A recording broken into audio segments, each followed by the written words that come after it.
কখনো ছেড়ে যাওয়ার জন্য ছেড়ে দিতে লাগে না। আমি তোমাকে বাদ দিলাম, ছেড়ে দিলাম, এই রকম একতরফা কিছু হয় না।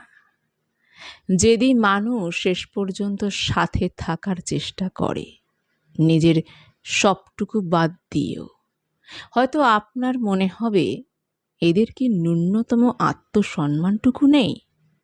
আমি বলবো না, নেই। সম্পর্কে আত্মসম্মান থাকতে নেই। আমি মনে করি সম্পর্ক বা ভালোবাসার সমার্থক শব্দ পরম পিতা হলে একদম সঠিক হতো। সম্পর্কে আত্মসম্মান থাকলে চলে না। সম্পর্ক আত্মসম্মানের ওপর চলে, টিকে থাকে। তবে সেটা দুই তরফেরই হতে হবে। দিন শেষে একে অপরকে সবটা বলে নিঃস্ব হতে হবে। এতটুকু রাগ ঢাক থাকলে চলে না। ছোট ছোট অভিমান জমে যেমন রাগ হয়, ছোট ছোট আড়াল জমেও সবশেষে বিচ্ছেদের ভাবনা এনে দেয়। সবটা বলে দিন। আমি বলছি না পৃথিবীর সব মানুষ এতটাই সহজ, কিন্তু বিশ্বাস করুন, সম্পর্ক খুব সহজ একটা বিষয়। আমরা শতাব্দীর পর শতাব্দী ধরে একে জটিল করে এসেছি, এখনো করছি। খুব সহজ করে ভালোবাসি কথাটা বলে দিন।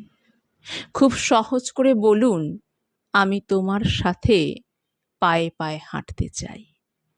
রাতের আকাশের দিকে তাকিয়ে চাঁদ দেখতে চাই।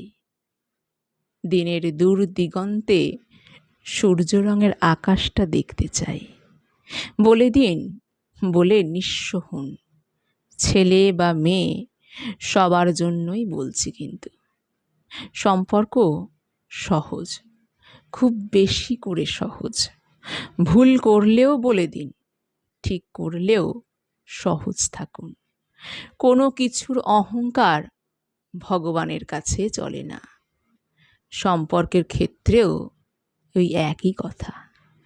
দুটো আলাদা মানুষ আলাদা আলাদা স্পেস নিয়ে মেকি সংসার হয় না, সম্পর্ক হয় না। সংসার করুন সম্পর্ক দিয়ে, সমর্পণ দিয়ে। আমি চাই সবার সবটা ভালো হোক, সব সুন্দর হোক। ভিডিওটা ভালো লেগে থাকলে ছোট্ট একটা লাইক করতে ভুলবেন না, আর একটা সাবস্ক্রাইব করে দেবেন।